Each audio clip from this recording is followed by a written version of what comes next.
talk to you. Welcome to another exhilarating episode of Sofa King Smarks Podcast.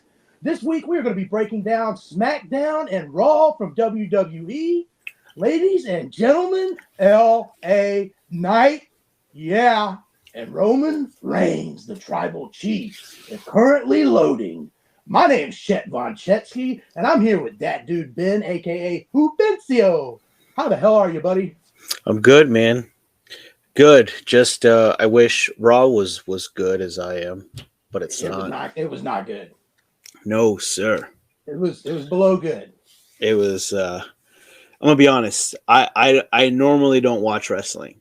Like I think I mentioned this before, and I don't watch wrestling. Now that we're doing this show, I've been watching wrestling every week and remind myself why I fucking stopped watching years ago.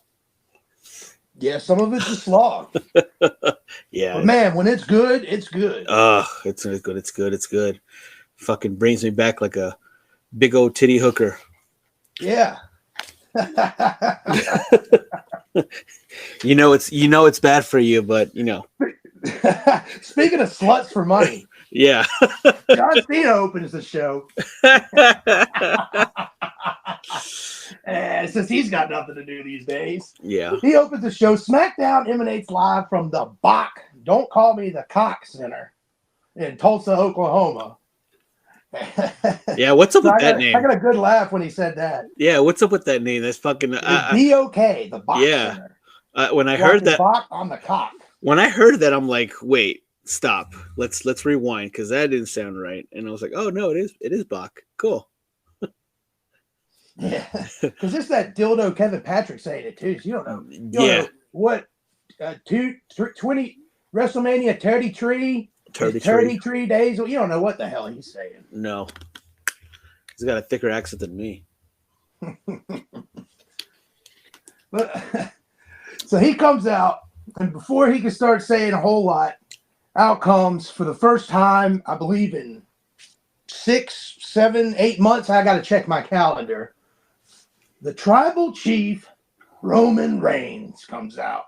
And he's flanked by the wise man, Paul Heyman. Freshly colored hair. Did you notice that? Yeah, I did. They even mentioned it on the announce team. Yeah. Yeah, his boy's back. The Tribal Chief. And he's flanked by Solo Sikoa. Yeah. Yeah, that was pretty awesome. Yeah. Because I said last week, I said, I guarantee you Heyman is going to have color in his hair. Yeah, you did. Because it went from 50% gray on SmackDown to 100% gray on Fastlane. Yeah. Yeah, it was pretty obvious. I do want to point out, first of all, Roman Reigns looks like $1 million. He's come a long way from his Suffer and Succotash promo. But the shirt that he had was so fucking cool. I usually don't buy wrestling shirts, but I kind of want that one. Me neither. It was did you notice his shirt? It was a goat, but it had like his eyes, his face was the double R. No, I didn't know. I noticed he had a new shirt on, but I didn't look into it too much. Yeah, it was a goat with the R's as his eyes. It was actually pretty cool. It looked dope. Yeah. I've been eyeing this Piper Niven shirt, so I think I'm going to pass on that Roman Reigns shirt. Sorry. Oh, okay. Yeah, not. Don't lie. Yes, you fucking are. It was a Nia Jax, dude. It's a Nia Jax. You're gonna send me a picture, and I'm gonna post it on social media. Yeah, caption's gonna be, "I'm a monster. I'm a monster." Yeah, you are, lady. But dude, I notice people's shoes. Like I'm a shoe connoisseur. Okay. And Roman Reigns had on some sick ass red and black Nike SB Dunk Lows. I know my shoes, and these things were slick as fuck. And I went to go try to find me a pair immediately and could not. So they must be for him. Oh yeah. Yeah, so that's pretty damn cool. And, right. Or they're going to eventually come out with them, and they're going to be $4.99.99. Yeah, no shit. Yeah. He grabs the mic from, and he starts talking to John Heyman. John Cena. He's like, hey, John Boy, Hollywood. Oh, yeah. If you're going to open my show, you better do it the right way. And he says, Tulsa, Oklahoma. Acknowledge me. And I was like, I put my finger up. Yeah, I did. I was thinking that. I didn't even notice you were gone, dude. 2 months? That flew by like that. For real. So I lift my finger up, and my mom's like, what are you doing? It's like, don't worry about it, lady. Get out of here. I'm working. Get out of here, lady. I'm like my best friend, Christian Cage. He's out there conducting business. Yes. We might hear from him later. I don't know. We're good pals.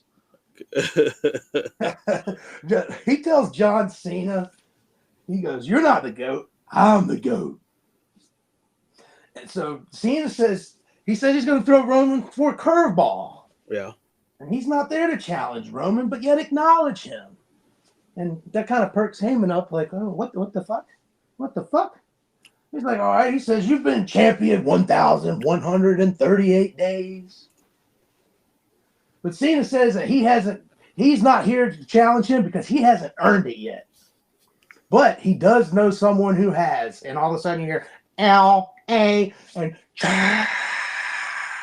the roof blows off the place just like it does every week when the Megastar LA Knight comes out. Fastest. He comes storming out down to the ring, and Roman's looking at him like out of the corners. I'm like, who's this motherfucker? Who the fuck's this? What is this son of a what? All right, God damn it, Paul. What is this? This is what he said. Here, let me play this real quick. Who the fuck is that? Did he say that? No, but it's just a clip that I found from. That's awesome. I was about to say I missed that. No, this is a clip from John Moxley when. You could have just said yeah, and you should have said yeah, and I'd have believed you. I don't went the rest of my life thinking that happened. I would have never looked it up. I would have never made sure those facts were straight. Oh shit! I should have done that. My bad. I lost it. So yeah, that's what he said. But in a somewhat, I guess, kind of a passing of the torch kind of way, Cena hands Knight the microphone, which is weird because Knight's 40. But I'm down for it. I don't care how old he is. He could be 60 years old if he looked like he does doing what he's doing now. I don't give a rat's ass. Yeah, no shit. But Knight asked Roman if he's pissed his pants yet. And that's when I was like, ooh, I perked up. I was like, all right, here we go. We're in business. Here we go. Huh? Here, I said, here we go. Oh, yeah, here we go. Absolutely. And so, but Knight goes on. He said, oh, I'm so rude. I forgot to introduce myself. Yeah. And he says, and it tells everybody to tell him whose game this is. And the crowd, Knight. Yeah. They were loud. Yeah. Oh, yeah. They were loud as shit. Even Roman looked around like, okay. Right on. Yeah.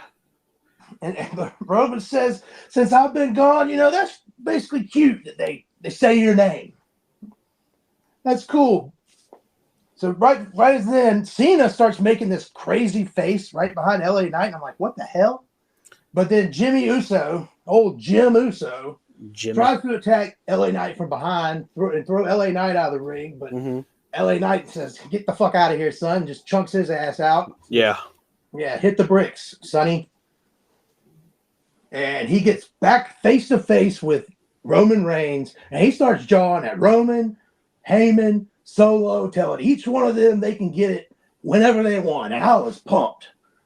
I was so invested in this. I'm ready for Roman Reigns, LA Knight. I know how it's going to end. I don't care. Yeah. I'm here for it. What do you think, brother? What are we thinking? Crown Jewel? You think it's too soon? I think it's too soon, dude. I think they should do it at the Royal Rumble.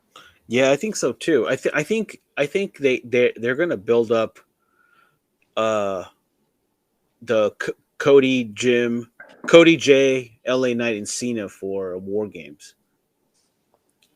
You think those will be the 4? Yeah. Dude, that'd be awesome. I mean, it has to be. I mean, you assuming it?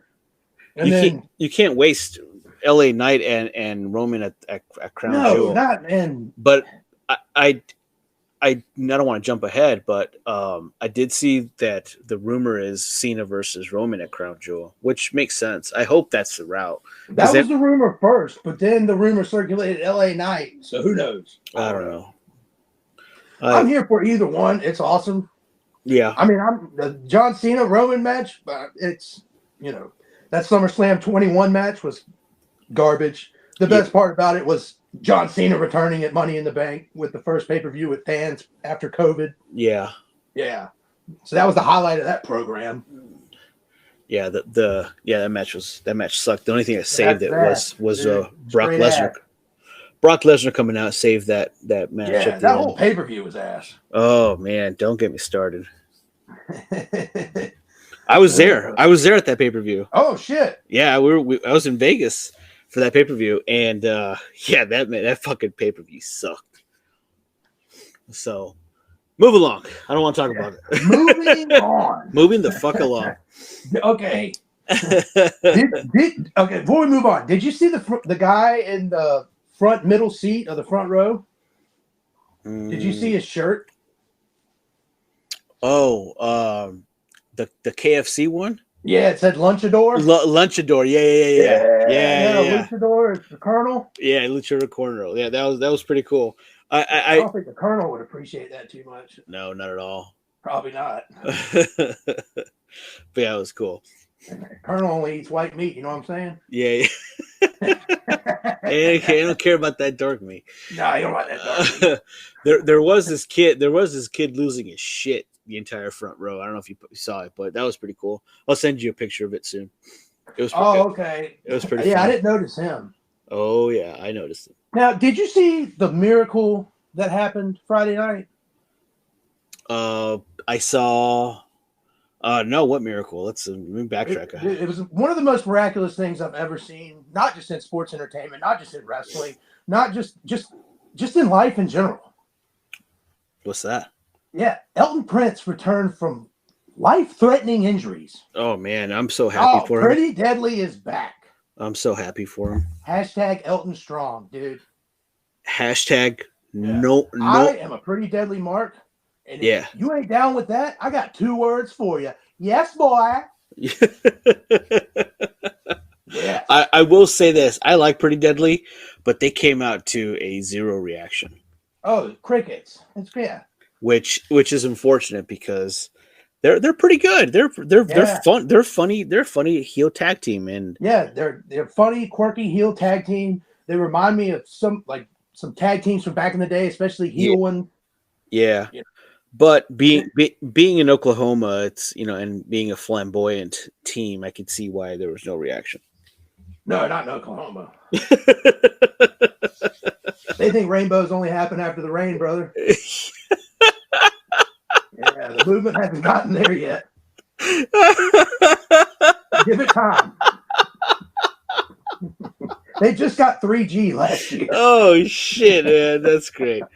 It's like a third world country in Oklahoma. Yeah, Kevin Durant and Russell Westbrook got the fuck out of there. Yeah, on time. Yeah, James Harden tried to tell them early on, but they didn't listen. That's fucking great. So Pretty Deadly's back, baby. I love this team, and they're facing the Brawling Brutes this evening. Yeah. And did you see I hate to knock my boys, big mark for the old Pretty Deadlies. Yeah. Or as my brother calls them, Purely Sexy. Oh, yeah. Yeah. That's even better. Did you see the dumb spot where, Butch went to go hit Kit in the corner, and he was supposed to, fall down, but Butch missed him, so then he just fell back on his own and then grabbed Elton's arm so he could do, this cliffhanger Sylvester Stallone pull-up moment. No, I didn't. You know what I'm talking about? Yeah, I know what you're talking about. No, I don't know. I know what you're talking about, but I didn't see. That was a really old movie reference for all you youngins. No, I didn't see that part. And probably because it looked dumb as hell. But I guess it was to prove that he came back from his life-threatening injuries, and I do not want to talk that ill about someone who faced, certain death, probably. Yeah. It was looking bleak for him for a while. Yeah. Yeah, so I'm glad that they're back. I'm glad that he's on the mend. He made a full recovery.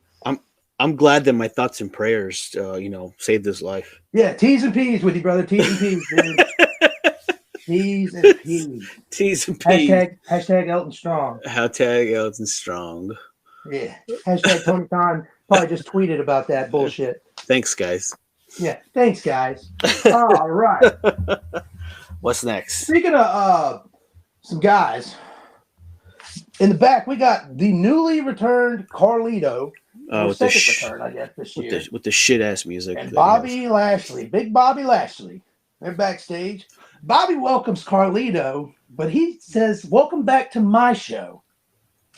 So that was kind of a good little clip there for him. And he said last time he saw him, I believe he was beating him up on SmackDown. And that was probably like 2008, 2009, something like that. Oh, I don't remember that. I don't remember how long ago.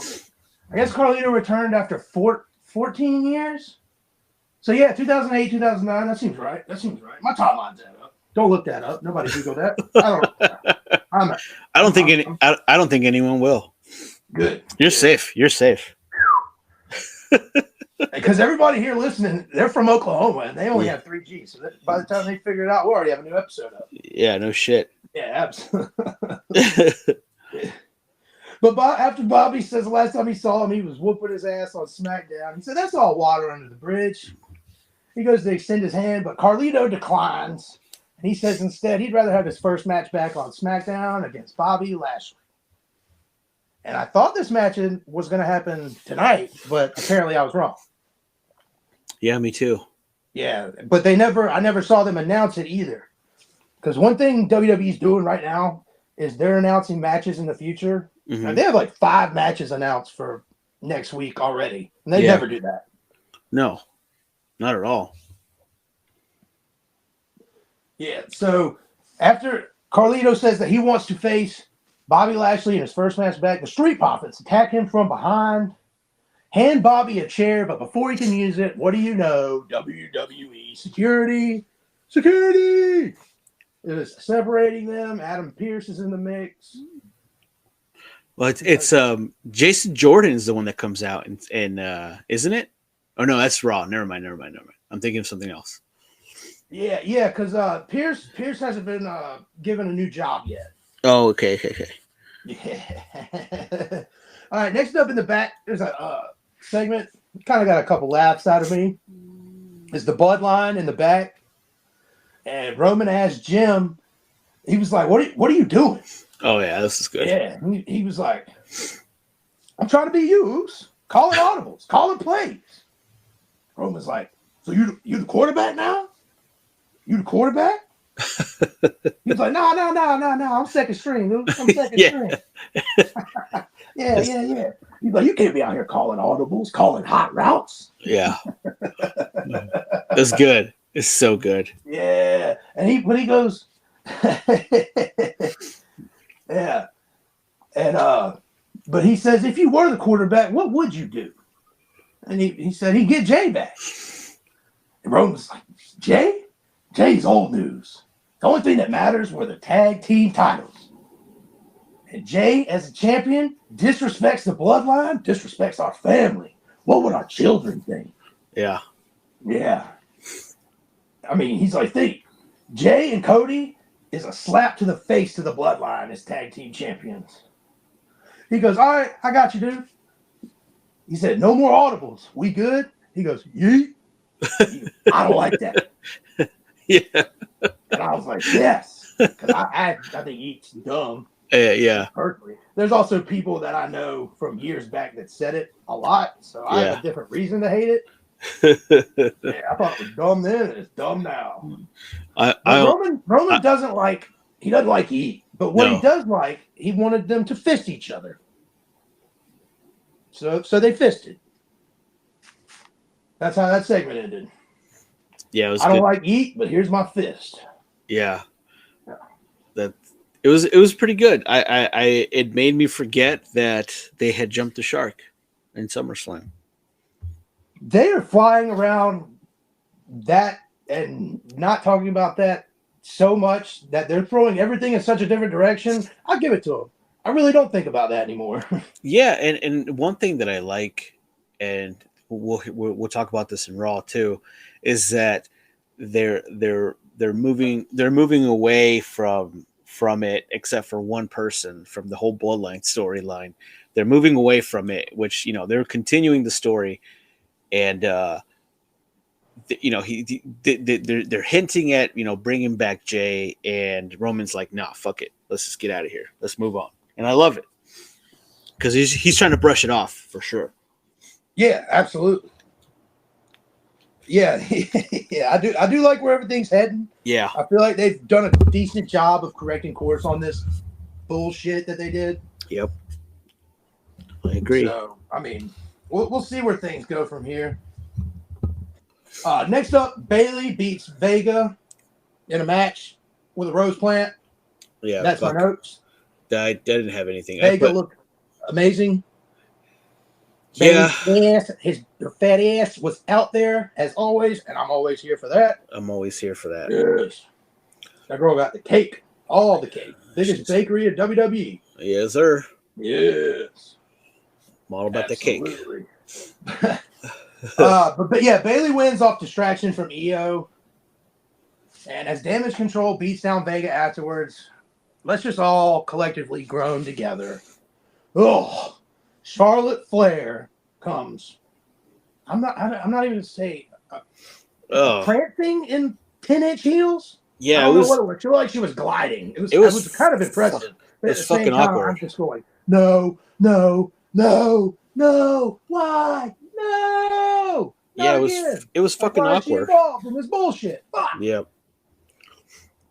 I was like, oh great, this is leading to some bullshit. It ends up leading to some bullshit. It is. Spoiler anything Charlotte's bullshit. Horse shit. Horse face, horse shit. Yep. Kiss my ass. Yeah. Phenomenal performer. I'm just sick of her. Yeah, me too. I would say, let me backtrack. I'm sick of her being in the title picture all the time. That's what I'm sick of. Like if she went back and tried to go after the belt and have a journey like a proper baby face, then maybe we can get behind her. But when she just shows up out of nowhere and just get the title opportunity with just title opportunity, yeah, that's how you're supposed to say it.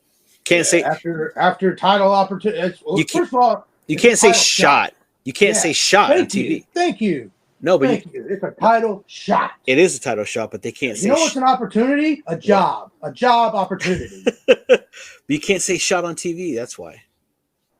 Yeah, you can't say shit either, apparently. Yeah. So they got even though South Park said it like 273 times one episode, WWE can't say shit. Yeah. But you can say bitch, you bitch. You bitch, you slut. You fucking bitch. You bitch. Yeah. All right, next up, out comes the King of Kings, Triple H, the cerebral assassin.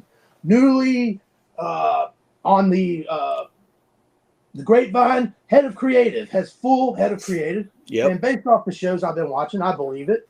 Yeah. He could shore up some of this bullshit, but I think he will in time. It's been 8 days since that report came out, so we'll give the man a chance. No, I would say on the promos itself, you can tell that it's not Vince McMahon controlling, because it doesn't feel like the promos are being done to highlight bullet points. It actually feels like a natural promo now from people. Everybody. It feels like the performers are able to, they might have bullet points, but they're able to ad-lib off what the other person says as opposed to waiting them to finish that line. Yeah, that's what I mean. Say the next thing. Like there's a promo later between Drew and Seth where I feel like a couple of things. Yeah. They were given the opportunity, the leeway to say what they had to say, and it made the segment better. Yeah, for sure. Yeah, absolutely. So yeah, them having more backstage morale is high right now. They're feeling good, more free than ever. Yeah. The creativity, the creative juices for a lot of these people are flowing. They're able to talk to people about their ideas, and WWE upper management is being more receptive to other people's ideas. Yep. So that is just conductive, just for overall, just a great place to work for them.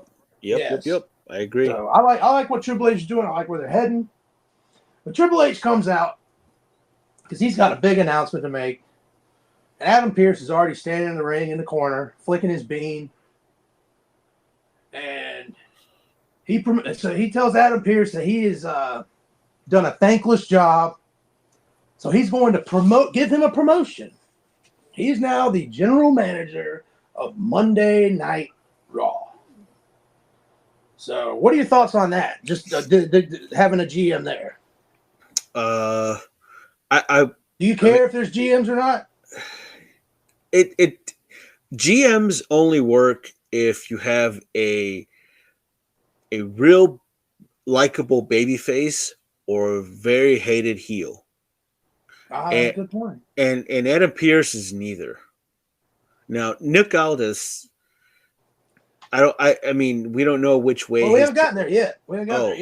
Oh, I don't know who Nick Aldis is. But I'm just messing with you. No, I know.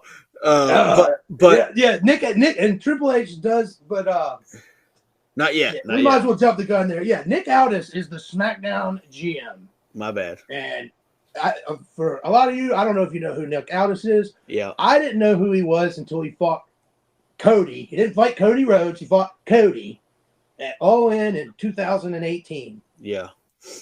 So, or was that 2019? I can't remember. Either way. And Cody beat him for the NWA World's Heavyweight Championship, the 10 pounds of gold. Yeah, big old belt. Yeah. So, and I actually watched Nick Aldis through the pandemic because at that point everyone was sitting home, so you can only watch what came on. And every little bit of wrestling that was there, I was like, what's this NWA nonsense? I was like, oh, Nick Aldis. You know, I mean, yeah, he's good promo. He's a pretty good wrestler. He's old. He's getting up there. He's not too much older than LA Knight, though, I don't think. Isn't he married to Mickey James? Married to Mickey. He bangs Mickey James, which I would say it is an accomplishment, but it's an accomplishment held by many wrestlers. Yeah, that's true. Yeah. But still an accomplishment nonetheless. Yeah. They're married. They got children. She's hot. She's a MILF. Yeah, she can still get it. Absolutely. Yeah, when he came out, it was just crickets because he came out, instead of giving him a proper entrance, he came out of the fucking crowd. Oh, no, they took him out of the fifth row. He was just...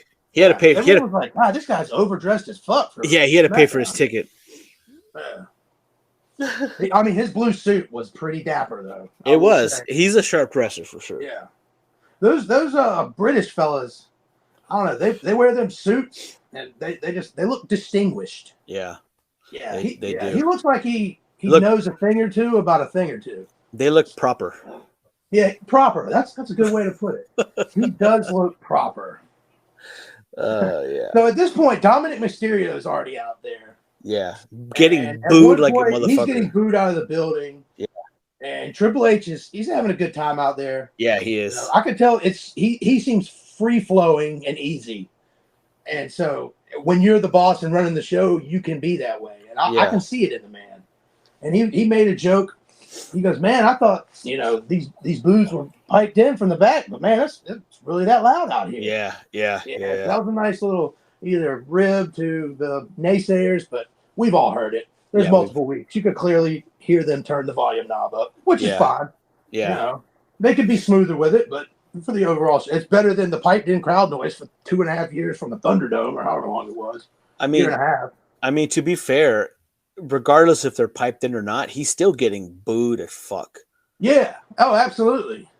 So you think when you watch AEW on Wednesday and Saturday and you hear the crowd get loud, those 2,700 people are that fucking loud? Not a chance. 2,700? You're very generous. Well, I was also at AEW at the Go Home show before All In. I guess that's why, in Atlanta, and there was 6,000 people there out of 6,500 seats available. So that was the last show they've had a good showing, other than the All In at the Wembley Stadium. Since then, every show has dwindled. So, are we getting sponsored by AEW? No, we're not getting sponsored by AEW. Oh, okay. I didn't know. No, I was just I don't know. I didn't know why you were being so nice about AEW right now. Oh, I'm not nice about AEW. Oh, okay. Just want to clarify. I didn't say anything nice, actually. Yeah, you said they had 6,000 people. No, I just stated facts. Yeah, I don't need Tony Khan up my ass on Twitter. Yeah, no shit. That guy's fucking nuts right now. One thing that I wanted to point out, and I don't know if you're going to get to this one or not, is Triple H during that interaction with Nick Aldis. He gives him his mic and says, "Here, this one works," and he's still getting booed the fuck out of there. Which I thought he said that? Yeah, he says that. He gives him his mic. Triple H does. Yeah. The one part that made me laugh out loud hysterically was he goes to shake Dom's hand. He goes, I'm a big fan. Oh, yeah. And then he pauses and he goes, of your father. Yeah. That was really good. You got old, bitch. I say it all the time. I fucking love what Dominic's doing right now. Like I think that if you legit hate Dominic and you think he's pathetic, there's something wrong with you, because he's doing what he's supposed to be doing and he's getting a reaction. Whether it's good or bad, he's getting a reaction. He's doing his job. He's doing his job. And if you don't see that, then you're what's wrong with wrestling. Yeah. Because there's some people that come out on Monday Night Raw. Yeah. They didn't get boos or cheers. And that's worse than anything. Yeah. Bronson Reed never gets boos or cheers. No reaction is the worst reaction. Bronson Reed, Johnny Wrestling. Yeah. Yeah. You could have heard a nun farting there, dude, when he came out. Yeah. So Dom starts talking shit, and he says, I don't care who's the newest member of SmackDown. I'm going to beat their ass, blah, blah, blah. And out comes Kevin Owens, which kind of stunned me. I don't know why. I thought he was going to say Cody, but I didn't think he was going to say Kevin Owens. Yeah, I thought that I saw just a bunch of rumors in the dirt sheets that it was going to be Randy. So my fucking mark ass was ready for Randy to come out. Randy.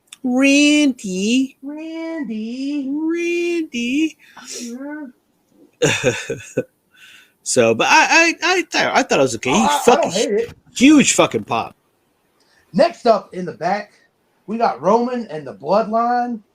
He says, now I got KO on my show, Cody and Jay running around on my show, and Jimmy Uso on my couch. And Jim about spit up his water, and I was laughing hysterically. Yeah. His facials were awesome.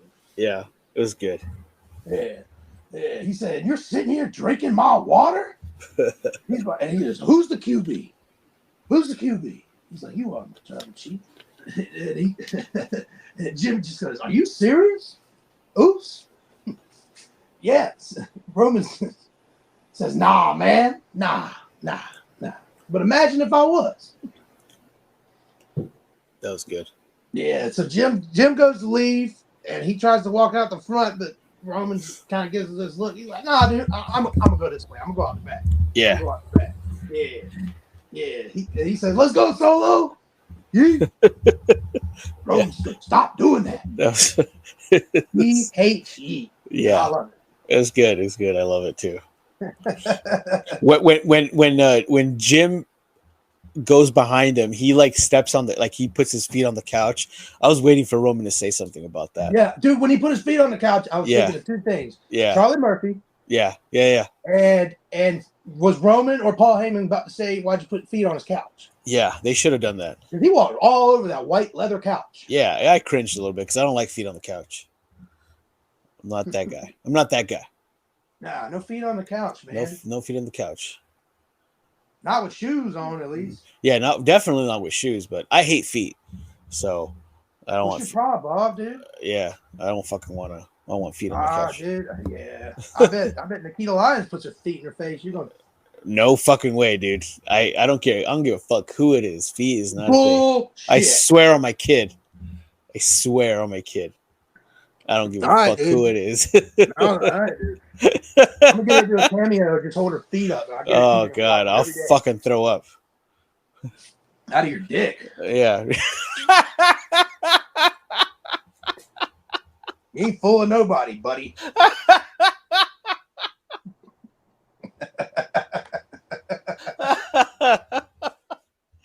Oh shit! Yeah, that's great.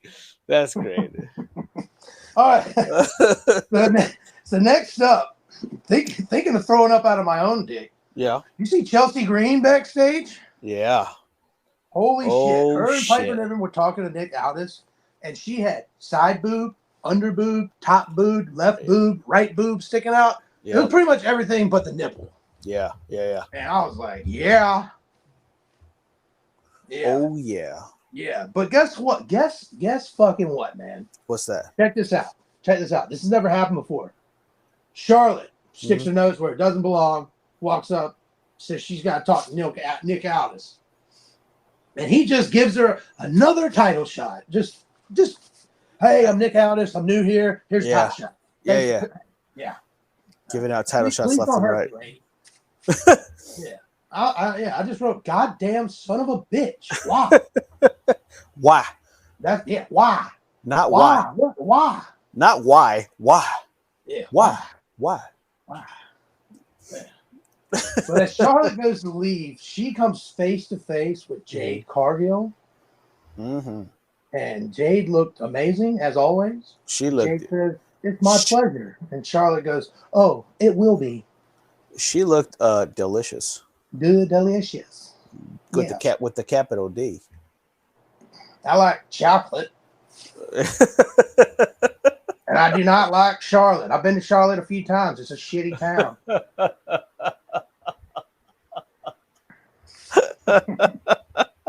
Oh man, I want some chocolate now. All right. So next up, we got Jay and Cody defending the Undisputed Tag Team Championships. Yeah. Again, Grayson Waller and Austin Theory. Did you see the kid who got the belt in the front row from Cody? I don't remember. Oh, he was in a meme all over the internet. Oh, really? Yeah, I sent it to you. Did you? Yeah, it was the one where, like, when a girl gives you her virginity too, and you now have two. Oh, yeah. Yeah. That kid, I'm not sure what he was dressed up as. I'm either gonna guess Terry Funk or Dusty Rhodes, but I'm not sure. He was dressed up like something. He had an armband, an elbow pad on, and a white bandage on his face, on his cheek. The fuck? But yeah, he was super pumped. He was stoked. I would be too. Yeah, for sure. He seemed just on that line to be young enough for Cody to give the belt. Because usually he gives it to like an 8-year-old. Yeah. Yeah, that kid was like 13. He's old. Hey, that's awesome. Probably as old as me. Dude, he's a mark for life. He's got that belt now. He's going to show it to all his friends. Yeah. Yeah, as they play Dungeons and Dragons, they're going to have a great fucking time.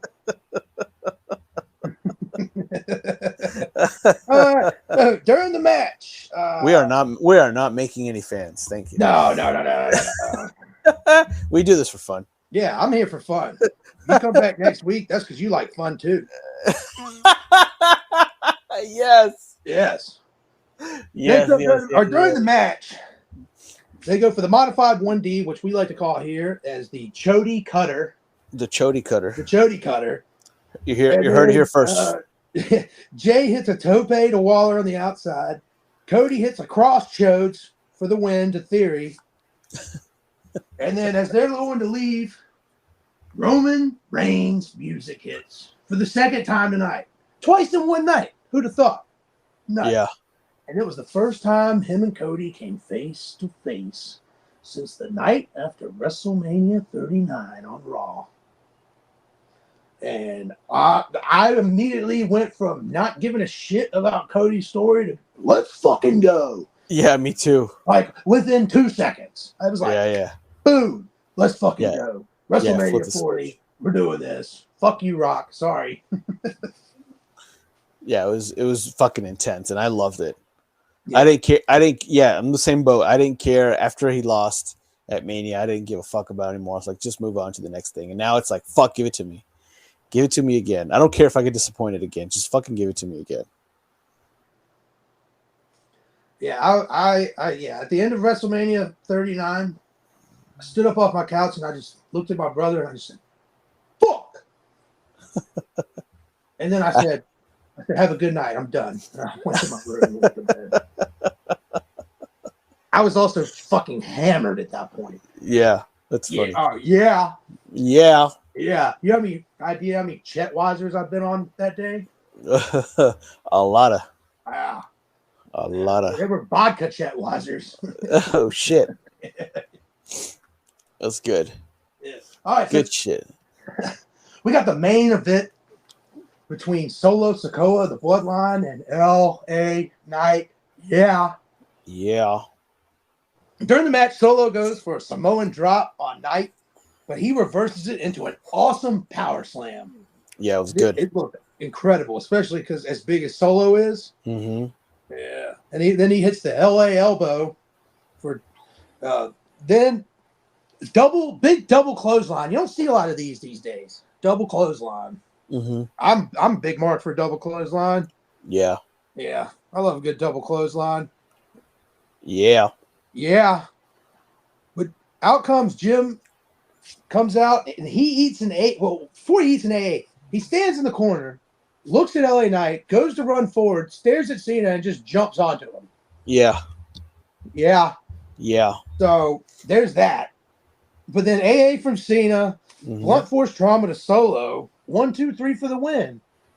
And I was surprised to see this match didn't end in some DQ or some bullshit finish. And they let LA Knight get the win over Solo Sikoa of all people. If anything, I figured they'd do it over Jimmy. Well, Solo was distracted because he's Samoan Spike Cena, and that's how Knight gave him the BFT because he was distracted. Because he was distracted, so it made. I get it because a clean pin over Solo would have been iffy, but what happens next is the best part. Yeah, what happens next? Yeah, LA Knight goes to the top rope to celebrate, and then he's come down. He gets the ever-loving dog piss speared out of him by Roman Reigns. It was fucking amazing. And as he stood over him, over LA Knight, I've been marking out for LA Knight the whole night. He stood over LA Knight. I held a 1 open in the air, and I said, acknowledge him. Yep. And SmackDown went off the air because that's how big of a mark I am. You can flip me that fucking quick. Even though I want LA Knight to beat Roman Reigns, it won't happen. It won't happen. Stupid for the entire WWE for that to happen. If you think about all the time invested and all the storylines previous to this. Yeah. But at the same time, if LA Knight did pin Roman Reigns, I would lose my marbles. Yeah. No shit. If LA Knight beat Roman Reigns, we'd probably have to do like an emergency podcast and fucking talk about it as we're coming in our pants. I didn't even wipe my cum out of my pants. I'm still. You got halfway through the recording. I go. I'm still in my cum pants. You're in your crustables. My teacher asked me what the capital of Virginia was or whatever, and I said LA Knight. I'm still in my cum pants. It's your crustables, man. That's what we call it. Oh, they're crusty as fuck. Big loads, dude. Oh, Cody Loads over here, brother. Yeah. But overall, SmackDown. Overall, it was a good show, I think. Yeah, it was a much better show than the one we're about to talk about. By the way, shit I'm about to enlighten you folks with. By the way, it was the season premiere of SmackDown. Dude, you remember that cliffhanger from the season finale? Fuck, I don't. Me neither. Probably that stupid cliffhanger joke I made earlier. That should have been it. Yeah. That's funny. All right, so we got Monday Night Raw. Monday Night shit. It opens from, they're still in that shitty state of Oklahoma. Yeah. They're in OKC. So Sami Zayn opens the show, wearing a Kevin Owens shirt. I thought that was pretty cool. Little nod to his old partner. Yeah. He comes out. He says it feels weird being by himself, but he feels like he is a heavyweight championship level superstar. The crowd goes nuts. They get excited. I mean, I'm here for that. I can see him winning the World Heavyweight Championship from somebody. The Raw belt, the one Rollins has. Yeah. So this him staying here and Kevin Owens going to SmackDown. This opens so many more opportunities for both of them. Storylines can go in different directions. Yeah, for sure. I'm here for that. But he says Jay is the reason Kevin Owens is on SmackDown. And he didn't really ever elaborate on it. I guess you just had to just go, Kevin Owens hates Jay, and he had enough of Raw. Yeah. I kept thinking all night he was going to, like, say an exact reason, like, because Jay went to Pierce or somebody did something. They never said anything. So I just had to base it off of Kevin Owens says, screw you guys, I'm going to SmackDown. Did he ever explain that? No. I didn't think so. No, not at all. But Sammy says this past year has been one of the best years of his career. Mm-hmm. And I can't disagree. From WrestleMania 38 with Johnny Knoxville to joining the Bloodline to getting Uzi with it to winning the tag team championships in the main event of night 1 of WrestleMania. That's a pretty damn good year. Yeah, for sure. For sure. But then the Judgment Day's music hits. And my next note is fuck. Because I was just hoping something new would happen, even though I knew it wouldn't. Come on, man. What are you, a Mark? Yeah, Mark. Fuck yeah. Priest comes out, and he wants to remove Zayn from Raw. He also wants to remove the Undisputed Tag Team Idiots. Womp, womp, womp, womp. I thought, the crowd even like groaned when he said it. Like, oh. Yeah. Oh, that the best you got? Yeah, it was pretty bad. And then he also says that he even wants Drew McIntyre removed. But Rhea gets in his ear and says, don't worry about him right now. Did you catch, you know Spanish. What the fuck did Priest say in Spanish? I don't remember. Because you know why? Because this fucking segment was fucking boring as hell. I was zoning in and out. Well, I'm glad that you said that. Moving up. Judgment Day surrounds the ring. And they are about to attack Sammy. Jay makes a save with chairs in hand. Sammy looks hesitant as Judgment Day retreats. Yep. Sammy drops his chair, looks at Jay with disgust, gets the fuck out of there. That's the opening to Raw. The same shit that's happened for 3 months, basically, in a insert different puzzle pieces, same result, bullshit. Yep. Next up, we have Ricochet and Shinsuke in a Falls Count Anywhere match. And we had no Michael Cole this week. He missed his, I think I read his 3rd or 4th show in 25 years. Third, like that. Yeah, 3rd show in 26 years. They made it. And so Kevin Patrick had the dubious honor of explaining the fucking rules to a Falls Count Anywhere match again. I was like, hooray. I mean, again, with just breaking down the rules of Falls Count Anywhere, last man standing, triple threat, or as Kevin Patrick calls it, a triple threat. Triple threat. Yeah. Might as well be a triple chet, you fat piece of I hate that I almost started talking shit to myself. I'm so mad. I hate Kevin Patrick. He sucks. He's boring as shit. That's funny. All right, but during the match, there was one of the most incredible spots I've seen on Raw in a long time. Because as the action spilled to the crowd, Ricochet goes up onto like the upper deck balcony railing. Yeah. And then hits a shooting star press onto Shinsuke and about 7 or 8 WWE security / officials. That looked incredible. / future champions. There are 3 NXT champions, 2 North American champions. Yeah, and 1 tag team. Not 2 tag teams, 1 tag team. No, there's 3 guys. There'll just be 2 different tag teams separately. No, it was fucking amazing. Like, it was great. This match was fucking incredible. This match was phenomenal. I love this match. The only thing that made it stupid was that idiot in the Michael Parsons jersey behind him. Oh, yeah. I saw loser. That. Fucking loser. But, it was Ricochet was involved, so it was a little more high-flying, but this seemed like the same thing we just watched on Saturday. Just fighting through the crowd with Shinsuke. Yeah, more spots. It was more spots. Yeah, there was more spots. So I thought it was more enjoying. Yeah, me too. Kind of like more of the same. I mean, but the spots made it awesome because Shinsuke later sets up a table that when Ricochet and Shinsuke are at the top of the turnbuckles fighting, Shinsuke throws Ricochet onto the table to the floor and then hits a Kinshasa for the 1-2-3. Yeah. And Shinsuke needed this win big time because if we were supposed to believe him as have any credibility after losing 2 straight matches to Seth Rollins, it would have killed his push. Like it would have just been like his heel turn in 2018 when he stuck AJ Styles right in his yam bag at WrestleMania 34 and then proceeded to lose the next 3 pay-per-views, and you never took him seriously the entire time. Exactly. Yeah. So, two things that I wanted to bring up is that for these wrestling marks, Shinsuke does the GTS again, and WWE actually acknowledged it on their social media page. They called it the GTS. So he's coming. Nice. He's coming. He's coming. I'm coming.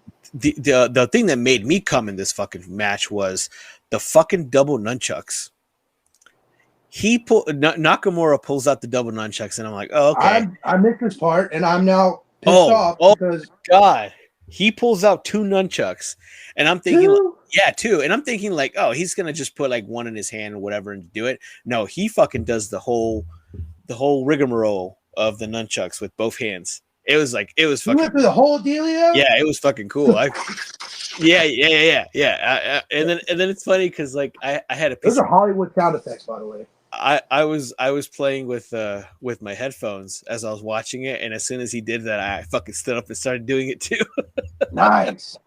Oh man, that must have been the part where it either must have happened right before a commercial or right after, because with YouTube TV, it's so fast to fast forward now. Yeah. Like it just clicks instead of like fast forwarding and watching. So sometimes I miss stuff. No, this is a good spot. It was a good spot. That's awesome. I might have to go back and watch it. I love it. For sure. Go back and watch it. Dude, me and my buddy this past weekend, we just beat Shredder's Revenge straight through. It took us 3.5 hours. Oh, no shit. Yeah, I was Michelangelo the whole time. Oh, hell yeah. Sweet invite. Asshole. Yeah, we'll get you next time, buddy. Asshole. I don't want to play We got Casey anymore. Jones now. We picked him up on the waiver wire after we beat the game the first time. Nice. Yeah, nice. Nice. I'm a Raph guy. I always love Raphael. You're a Raph guy? Yeah, I'm a Raph guy. Nice. At least you're not that bitch Donatello. Yeah. Moving on. Out comes the world heavyweight champion of the world, I guess. Worldwide, world-renowned, world champion of the world. Wait, before. Seth freaking Rollins. Hold on. Before that, the Judgment Day had a segment.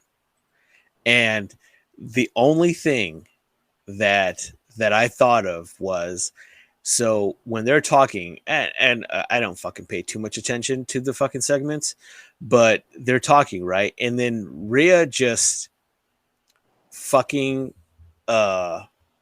rubs Dom's chin. And I did see that. And I wrote in my notes, if mommy rubs my beard like that, I'd come instantly. That's what I wrote. The way she did it was just so fucking sensual, and I'm just like, oh my God, it was so.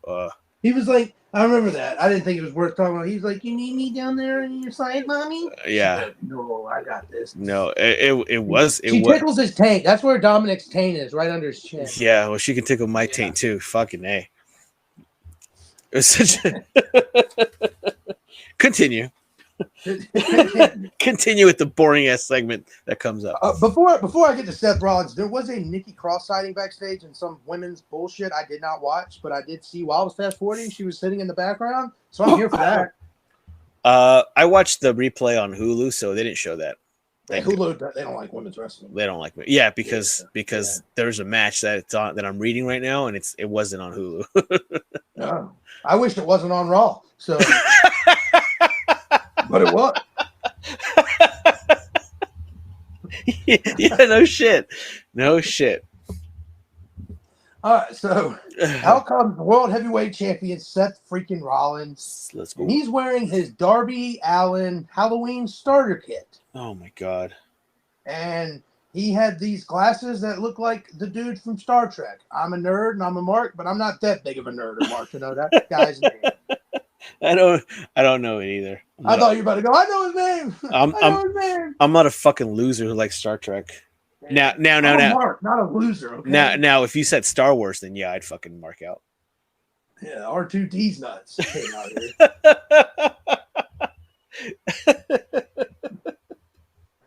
Oh shit, man. But Rollins has a lot of questions about last week for Drew McIntyre. Yep. Yeah, old Drew. Oh, Drew. Yeah. But Drew wants Rollins at 100%, so he's not going to be a babysitter. And I don't know why that made me laugh, thinking about him babysitting him, but it did. Yeah. In a very stupid way. But Rollins brings up the fact that Drew was talking to Mommy last week in the background of some nobody gave a shit Pierce Ricochet, Uncle Rico Chet. Is what I call it. Me and my brother call him. Yeah, that was actually pretty cool. I like that part. Yeah, I did like that. Yeah, so he brings that up, and the Drew says that the last time that they had a title match, he was beating his ass. Mm-hmm. And then I had to think, when was that? So I'm assuming it was one of his first title shots not long after Mania. I think he fought Seth Rollins during COVID. Yeah, because I think that was when Rollins was the Monday Night Messiah. Yeah, he was running around with Austin Theory, and I think it was right before he started knocking out Rey Mysterio's eyeball. Yeah, because Kevin Owens fought Seth at that Mania, and Kevin Owens jumped off the he jumped off the wall or whatever it was. Yeah, so yeah, he was a heel at that time. Yeah. All right, I gotta find my notes. Where the fuck am I? Stick with us, folks. We'll be right back. Yeah. Drew complains during his, all his title fights about outside interference, miss to the face, the bloodline. And Rollins says, "Will you shut up about the bloodline and just get over it?" And I was like, "Yeah, Yeah, get the fuck over it. Yeah, get the fuck over it." But Drew says Rollins may have the people singing his song. He goes, "I have a catchy theme song I can bring back too, but I don't need that crutch." And I was like, "Yes, that'd be fucking." Was he talking about the 3-man band song? I don't know. I don't think the Gallantry or whatever song was catchy in a way. It was nice, but no. The Gallantry, is that the one where it was the Chosen One, Drew? Yeah, is that what it was? Maybe I got the names wrong. Oh, I don't know. I think that's like his original WWE song. Oh no, it was a genuine question. I don't remember what his music was. Yeah, but I'm assuming the catchy one he was referring to was 3-man band song. I'm a 3-man band. Yeah, and I mean, it is catchy. So yeah, it was. It was. Hashtag Heath Strong. Yeah, no shit. Where's he at? Is he in Impact? I think he's in Impact. Okay. Yeah. Yeah, because he got real swole during COVID because nobody was tested for anything. Yeah, no shit. He was on the vitamins. I mean, they all did. Yeah, pretty much everybody. But Drew says that he beat Brock Lesnar in 5 minutes at WrestleMania 36 in front of no fans. And then once again, he had to capture lightning in a bottle and in front of 55,000 people at Clash of the Castle, screaming his name. He was screwed by the bloodline again. And he looks at Seth and he goes, "Third time lightning catches in a bottle, you better think long and hard about how you're going to reinvent yourself for the 53rd time." And I was like, oh, shit. So, this is one of those good moments from Raw after he beats his ass at Crown Jewel. Oh. And Rollins just kind of looks at him and just gives him, you're only one you're gonna have to blame is yourself, man. Yeah. All right, dude. Yeah. Fuck. Right? Babyface promos suck. Yeah. Like I said last week, everyone loves Seth Rollins chasing the title. They hate it when he gets it. Yep. Unless he's flanked by a J and J Security. J Security. Yeah. One thing that I noticed is Drew comes out without the stupid sort of sound effects. which I thought. Oh yeah, that is awesome. Which I think that was a Vince McMahon thing. Oh, 100% was, because Ricochet doesn't come out to that fucking stupid ass Ricochet sound too. Pew, pew, pew, Yeah, pew, pew. it's garbage fucking things, man. Yeah, that is good. But then you also have Carlito, who came out to new music, and when he asked them, like, why didn't they stick with his old music, they were like, well, we think this will be better, and it's not. Yeah, he even said, I think he said in a podcast that it was his intention was to bring back his old music, but WWE said no. Yeah. So next up, Johnny Wrestling has his first match on Raw since returning, and he comes out to absolutely zero reaction. Oh, I did not see this. Not a cheer, not a boo, not a, hey, how you doing? Good to see you. Yeah. Nothing. And he's facing Ludwig Kaiser of Imperium. Ludwig Kaiser. Yeah, I mean, the crowd was pretty much silent for this entire match. Bathroom break. Yeah. Johnny was cosplaying in something that I'm not sure what it was, but it looked like Ninja Turtle-ish. Oh. But that was just the color scheme. I'm not enough of a comic book nerd to know them all. He probably could have been some dude from some episode of something on Disney Plus this past month involving Star Wars. I don't have a clue. It looked cool, but no one gave a shit about this match at all. Yeah, no one will. Yeah, eye poke from Giovanni Vinci from the outside. Ludwig Kaiser hits a DDT for a 1-2-3, and all I wrote is, where the fuck is Ciampa? Where the fuck is DIYs? Yep. Like, there was no reports of anything like him being injured, needing to be away. COVID, nothing like that. COVID. Yeah. So, I guess they're going to have something. I remember later, Gunther says something that one of you's facing him again next week. So I'm assuming that's when Ciampa comes out to save him. I'm not sure why they didn't do it this week when they were beating him down. Whatever. If WWE doesn't care, why should we? But I like DUI, dude. I like DIY too, but not when they don't fucking. I don't like DUI, but DIY, yeah. You like to do it yourself? No, dude. They reformed the group and then they started swerving. I swerve when I drive. It's so stupid. It is stupid as fuck. So is the rationale behind it. Why the fuck this match happened? Yeah, no shit. But backstage, Drew runs into Sami Zayn. Yeah. Yeah. And he said, you were part of the bloodline. You came over to Raw. This took forever. As a leader. This took forever, man. It did take forever. This took for fucking ever. Yeah, it was kind of drawn out. So I'll make it kind of quick. And he thanked him. So he thanked him for, proving yourself as a leader. Sami thanked him back, but he said he wasn't done finishing his thoughts. And that was until you forgave Jay Uso instantly for no damn reason at the beginning of tonight's show. And Sami says, I put the bloodline behind me. Why can't you? I know it's hard. Yeah. And he can relate. And Drew says, no, you can't relate because you've never been world champion before. I was like, woo. I was like, yeah. They got a match next week on Monday Night Raw. Hopefully they start calling him the Scottish Psychopath, Drew McIntyre. Lee McIntyre. I wish. Versus Sami Zayn. I'm looking forward to that. I think it's going to be a good match. It's going to be phenomenal. Yeah. Phenomenal. All right. So next up, as my brother calls her, there's multiple women in this match that my brother has names for. Oh. Or not in the match, but in the segment. Yeah. All right. So if you hear someone's name differently, it's how my brother. So Shane Baszler has a match with Rhea Ripley, Mommy. Yeah. Yes. I have no notes on the match. It was fucking horrible match. Out comes Nathan Jax. And Raquel attacks Nathan from the floor. Then Mariah Scary jumps off the barricade. Mariah gets thrown into the ring by Raquel.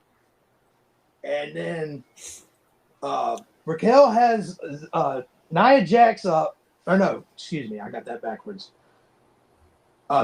Zoe kicks Raquel. God damn it. Zoe kicks Rhea for a disqualification finish. Yeah. God damn, that was a mouthful. Get the dick out of your mouth, dude. Yeah. Oh, whoa. All right.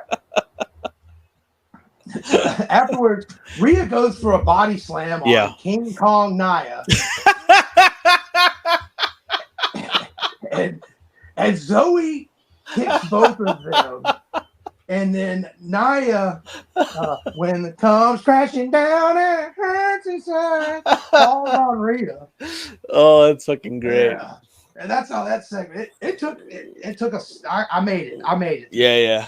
I'm patting myself on the back like Tommaso Ciampa. That whole segment was so shitty I couldn't even get my words out. Good. Because Shane Baszler comes out in the stupid fucking gi or whatever you fucking pronounce it, and it's like, why? Yeah, it's guy. It's so the karate uniform. Like, okay, why are you coming out to that? It looks so wrong. It looks so stupid on you. And Raquel, if it's how you would have represented yourself from like NXT, and there were different instances of you doing it other than the matches against Ronda Rousey. Yeah. But Raquel Rodriguez looked fucking amazing. God damn. She's got a back.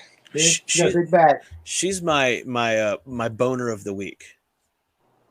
That's your boner of the week? That's my boner of the week, Raquel. She looked good. All right. I ain't mad at that. That's going to be a thing now. Boner of the week. Boner of the week, yes. Boner of the week. We're going to, Who's your boner of the week? It's my boner of the week. Yeah. Who made you and also lip noodle of the week? The lymph noodle of the week. Who made your penis retract towards your butthole? Shayna did, because it looked like she was wearing a fucking diaper. Yeah, it wasn't good. It was not good at all.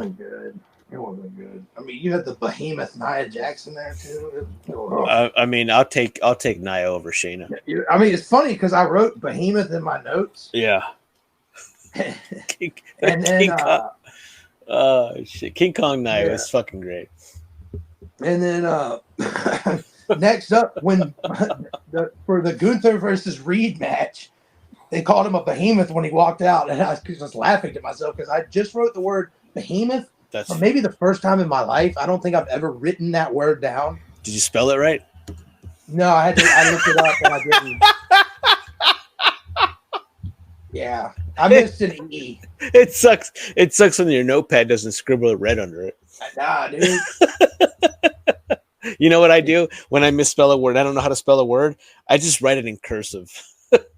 There you go. And that way, I just know my note. Yeah. What is it? Like Billy Madison when he tries to spell pizza.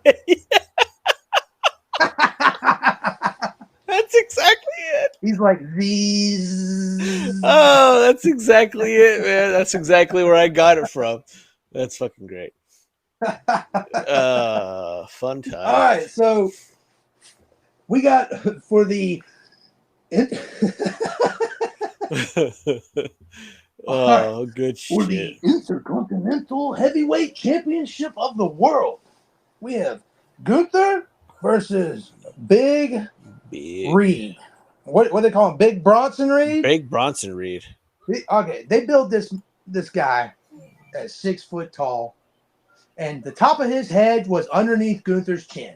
Yeah. And they built Gunther at 6'4". This dude is 5'8" tops. 5'9". I give him 5'9" in his boots. Let's see here. Standing on a phone book. Before the match, I will say this. I will because I do like to give kudos where it's earned. Bronson Reed cut the promo wearing his like he was in a suit, which he looked great, by the way. I think when the wrestlers were out there wearing suits, he looked great. But he cut a promo and it was not a bad promo. Like, he's come a long way too. I enjoyed it. Yeah. You know what else comes a long way? Yeah. His belt when he puts it on. Yeah, that's true. Yeah, Wikipedia has him at 6 foot. Get the fuck out of here. Yeah. There's no way. No. He's as tall as Johnny Gargano, dude. Yeah. And he's as wide as Johnny Gargano is tall. but another wrestler who came out to absolutely no reaction. Yeah. Not one cheer, not one boo. Yep. During the match, he had a big-time superplex to Gunther.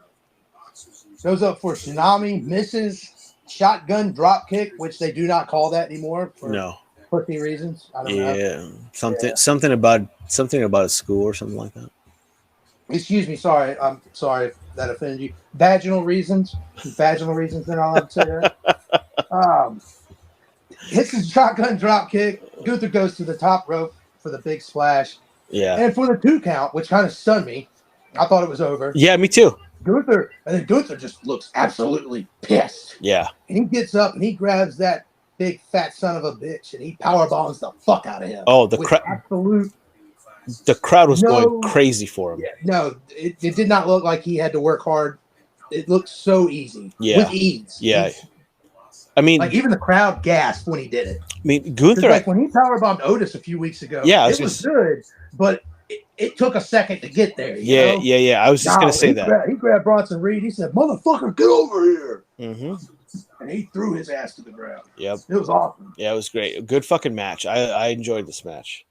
Yeah, it's probably the best match of Monday Night Raw. Yeah. That's not saying much. I would say match of the week. Match of the week? Yeah, I'll give it that. Yeah. Every Gunther match is probably match of the week. Yeah, no for matter sure. who's facing. For sure. All right, but here's the problem with at least saying that's the best match of Raw. Uh-huh.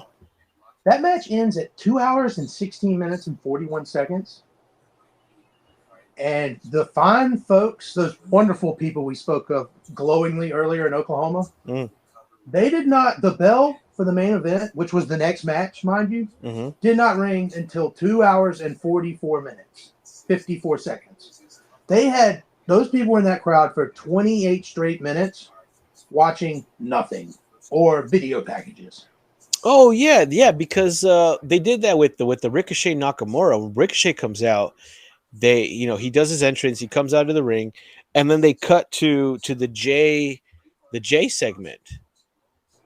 And it's like, what the fuck? Like, and then it was like a good 3-4 minutes, and then they go back to Ricochet, and I was like, what the fuck is this?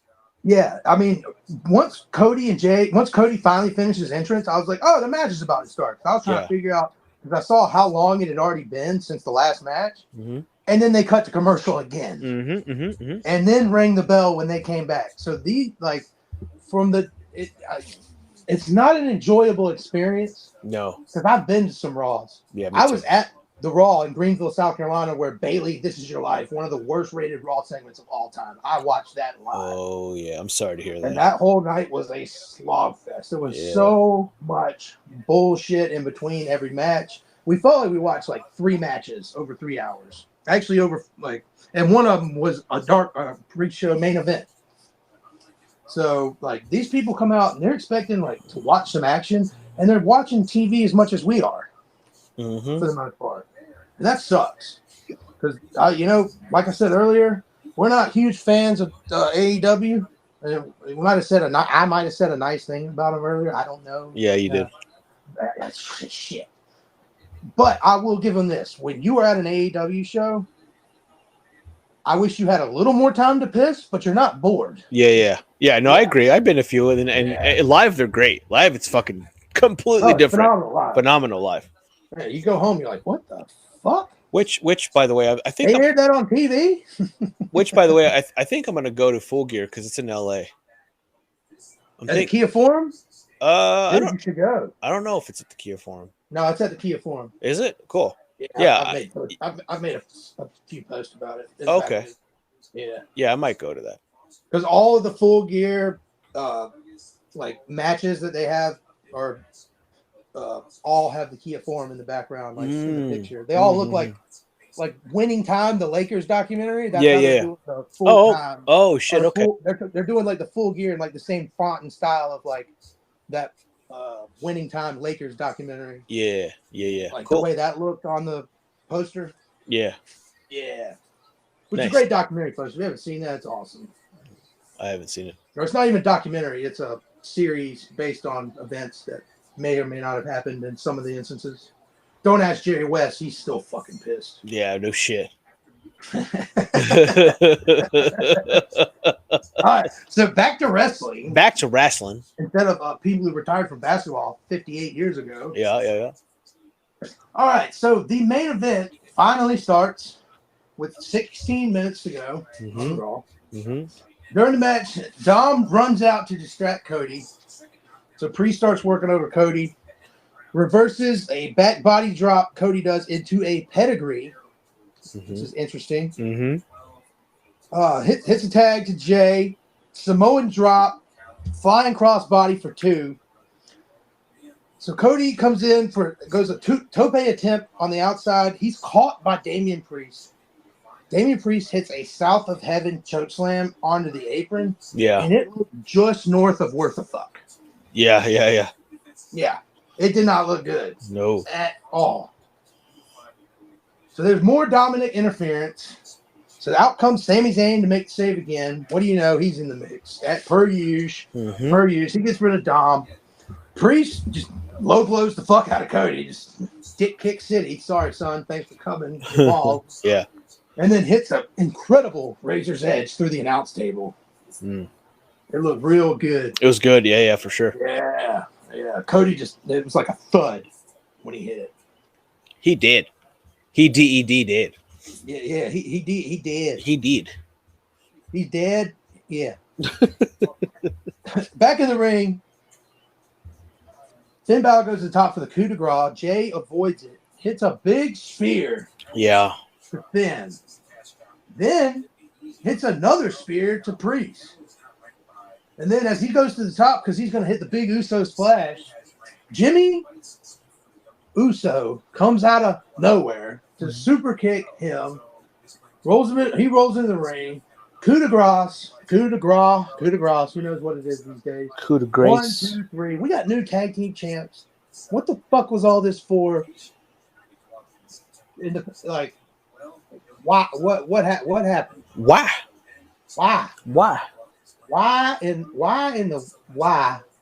did this? Why?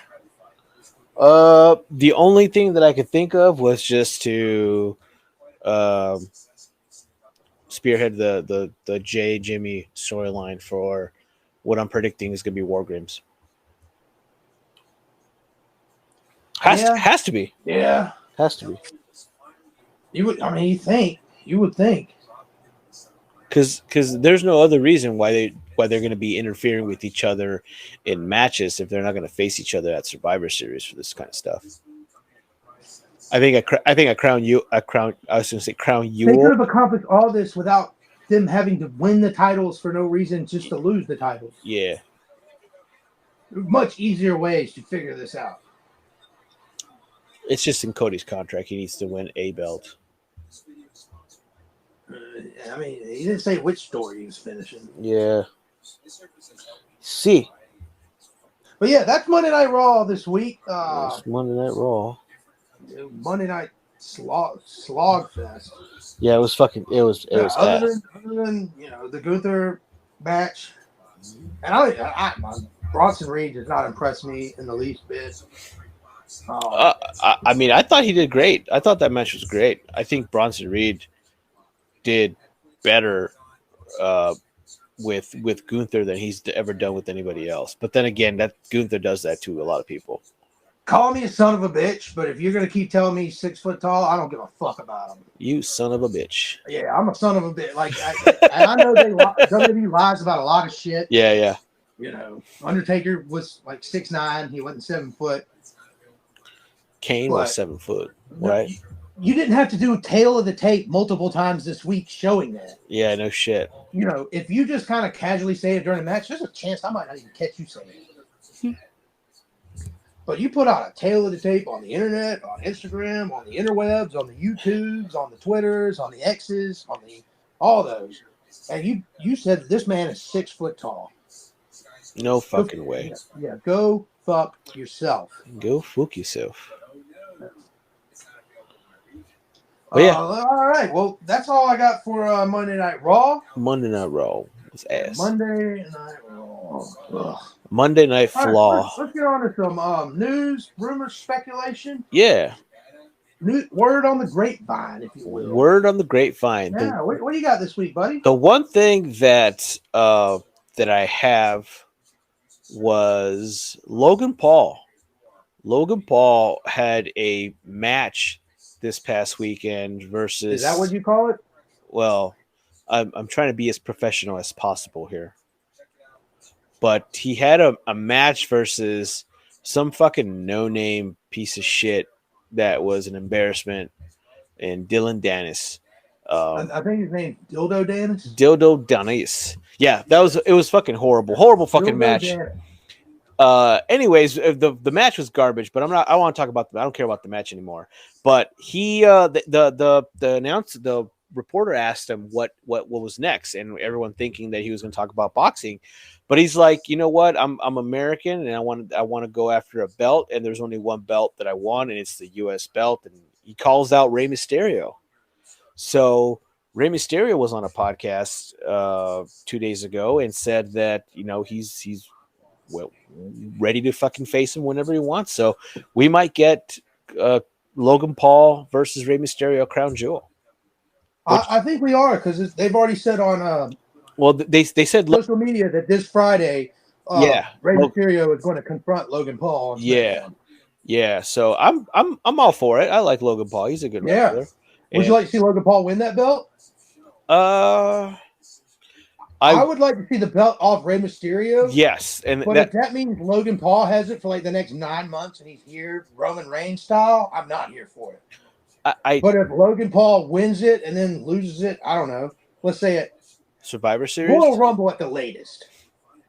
Sure. Yeah, but but here's the thing: is like what when you think about it this way, what are we getting from Rey now that we won't get from Logan Paul being champion? Not a damn thing. Not a damn thing. I don't care. Exactly. That's what I'm saying. Like, not a damn thing. Like, if Logan has it, the title is going to be a somewhat elevated, I believe, because even though he's not going to be there every single week, it's going to be all over the internet. It's going to be on his podcast. Yeah, they're going to hype it up like it's a big deal, and I think I think that's better than for WWE business. Yeah, I think it's better than having it on fucking Rey Mysterio. For kayfabe, for us stupid marks. Yeah, for sure. Does it make sense for him to do it? But I mean, I'm all for it. I don't care about Rey as the champion. I haven't cared about Rey since he was talking about my son, my piece of shit son. Yeah, I've never been a Rey fan. Yeah. I mean, WCW. I was. Yeah. Me and my brother were huge Rey fans watching WCW in the 90s. Yeah, me too. We watched all the Eddie Guerrero, Rey Mysterio matches, Ultimo Dragon, La Parka, Juventud Guerrera. Yep. All those. It was awesome. I mean, me and him as children cried the night Kevin Nash torpedoed him into the side of a trailer. I mean, we were 10 years old and he was 6. Yeah, we thought it was real as shit. As if you need another reason why we call ourselves the Sofa King Smarks. I'm a Mark. I'm a Mark. We need a jingle. Ray just doesn't do anything anymore. It's the storyline he has with LWO is fucking flat.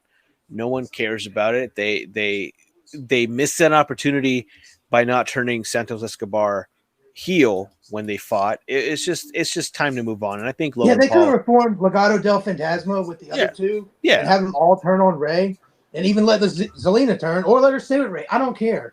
She would have looked hot either way, whatever side she was on. Yeah, I'm over it. But that's the biggest story that come out. There's nothing really else out there on the dirt sheets. Well, I mean, I got a couple things. Okay, what do you got? All right, so it is said that there's a Vince McMahon docuseries coming out on Netflix. You heard about this? Yeah. Yeah, it's being done by Bill Simmons.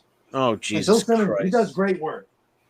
The guy that fucking thought that Test was still alive. About this docuseries on Netflix. Well, first of all, Bill Simmons was the guy who thought fucking Test was still alive.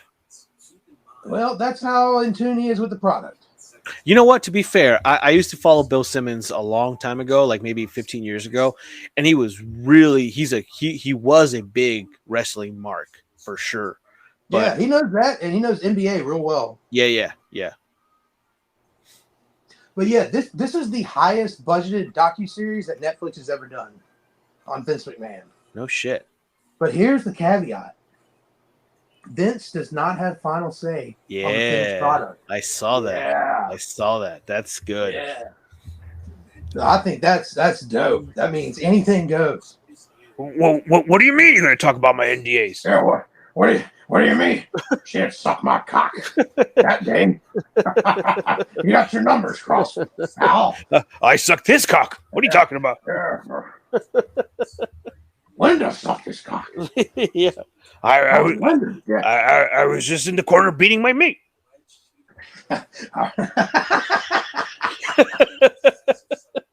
What do you mean? I was just jacking off. No. I looked at my dick and I said, yeah, why?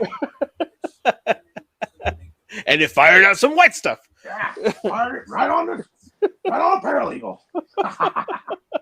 Yeah, fired my jizz everywhere. That's so stupid. Yeah, I learned how to fire from my best friend, Donald Trump. Yes. Good shit. All right, so, yeah. All right, so allegedly, Rock and Roman is officially not planned for WrestleMania 40. Oh, no. And Cody is slotted in for the main event slot. And WWE higher-ups say, barring a Daniel Bryan, Becky Lynch situation with LA Knight, which I don't see happening, but could still happen. Yeah. I didn't see Kofi Mania happening, and it did. Yeah. That is slotted for the main event of WrestleMania 40. Cool. Tight. Yeah, tight. The only other thing I have is Randy Orton. Randy? Wait, Randy. Where's Orton. Randy? Yeah, where's Randy? Well, Randy is slated to return at or by Survivor Series. I don't see why he would return before then. Yeah. And if he returns at Survivor Series, what are his motivations other than attacking the Bloodline, who are the reason in this last match that he got injured? Well, he didn't necessarily get injured that match, but he had a bad back that was deteriorating. Yeah. His best friend's gone. I don't know what he would do unless. I mean, if they're War Games, there's no reason for Roman Reigns to even be at the show if he's not going to be in the War Games match. Yeah. But I also could see maybe they give him a title match against somebody. Roman, I doubt it, big time. They give Roman a title match at Survivor Series, and after he wins, out comes Randy Orton. That's like the only situation I could think of other than an undercard title changing hands and Randy comes out, but that would be stupid too. Yeah, to be fair, we haven't gotten a Randy Orton versus Roman Reigns at his acknowledgement as a tribal chief gimmick, so they're probably going to go that route. Especially if it's going to be Randy Orton's last hurrah, last run, because he's always getting injured now because he's older and his back, he has a legitimate bad back. So I don't know, man. I think if they do War Games, I think he's going to be in War Games. He has to be. Now as I'm thinking about it, I don't think he'll be in War Games, Randy. But I do see him coming out and screwing the Bloodline out of a victory. Bloodline / Judgment Day, which is what it's looking like. Yeah. Huh. Well, we'll see. I mean, I don't know. But when what's Rhea been talking to Drew about this whole time? Yeah. What if Drew is with the Bloodline and Rhea's playing both sides? She's working the Bloodline and Drew. Yeah. He has them both fuck each other. Yeah. We'll I'd watch. Yeah, I watch too. But now you mentioned it, I did see a spot of a rumor was when you said his best friend's out. Supposedly, we're gonna get Jake Paul versus Matt Riddle for a boxing match soon. Oh, that'd be dope. I mean, I'm done. I'm done with celebrity boxing, but the right matchup will intrigue me. And it doesn't even matter if they're good at boxing. if there's two personalities that I like, Yeah. or not, or I like one and hate the other, and they start clashing and they start talking shit, Yeah. and the build up is right, and they have one of those bullshit 6-round exhibitions. Yeah. I'll watch. Yeah. I mean, Logan Paul, Dylan Dennis was they fucking, man, it sounded like they were gonna kill each other. And they the ending was Dylan Dennis, he looked like he couldn't fight his way out of a wet paper bag yeah. that I pissed on. The ending was awesome. Dylan Dennis threw more punches in fighting security guards. He threw more punches on Paul's security than he did on Paul. Yeah, for sure. Like, that's not even exaggeration. Yeah, that whole fight card was garbage. Yeah. The only good fight was the second one, where Homeboy fought back from getting taking a beating early and then knocked the dude the fuck out. Yeah. That was it. Every other fight was garbage. Doo-doo. First of all, they're trying to run a boxing event, Mm-hmm. and everyone has these like wrestling names. Yeah. Like, I don't know what the one guy's name was, but it was basically Cedric the Entertainer. Yeah. And another guy was like King the Great or some shit. And I'm like, Yeah, it was fucking stupid. yeah. So I'm like, how am I supposed to take you seriously when you're not even using your real name? Salt Poppy. One dude's name was just Slim. Yeah. One motherfucker on this card, his body, he just came out. He's like, introducing Slim. I was like, okay. Oh, Michael Buffer's face every single time was just like, fuck my life. Dude, he didn't even give a let's get it ready to rumble on the main event. No, he was like, not at all. He was like, dude, these motherfuckers still haven't paid me. He was like, are you guys ready? Are you ready? Yeah, we are ready. He didn't give them the let's get ready to rumble. I mean, he used to come out, Michael Buffer, every week on WCW for Hollywood Hogan's title fights. Yep. Yeah. Let's. Like, Dylan Dennis, who the fuck are you? He was more like, let's get ready to have an altercation. Yeah, let's get ready to slap box. I mean, Logan Paul was throwing punches, but Dennis, and then when he dropped down, like Anderson Silva did, yeah, I was just like, what is this clown doing? Yeah. But yeah, it was just a bunch of clinching and bullshit. Yeah. I mean, I knew it wasn't gonna live up to the hype. No, of course not. But just like Monday Night Raw didn't live up to the hype. Nope, never does. No. Never does. All right, so, ladies and gentlemen, this is another wonderful, exhilarating, hilarious, I don't think we got canceled yet, episode of Sofa King Smarks Podcast. If you enjoyed this premium content that we deliver on week in, week out basis, you can follow us on Instagram, YouTube, Spotify, Apple Podcasts at Sofa King Smarks.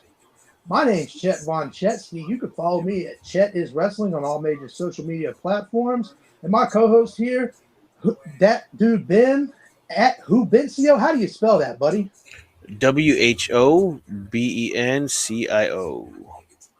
Whobencio. We'll be back next week as we review another, hopefully not so lackluster episodes of SmackDown and Raw. Yeah. Thanks you guys for listening. We appreciate you. Have a good night. See ya.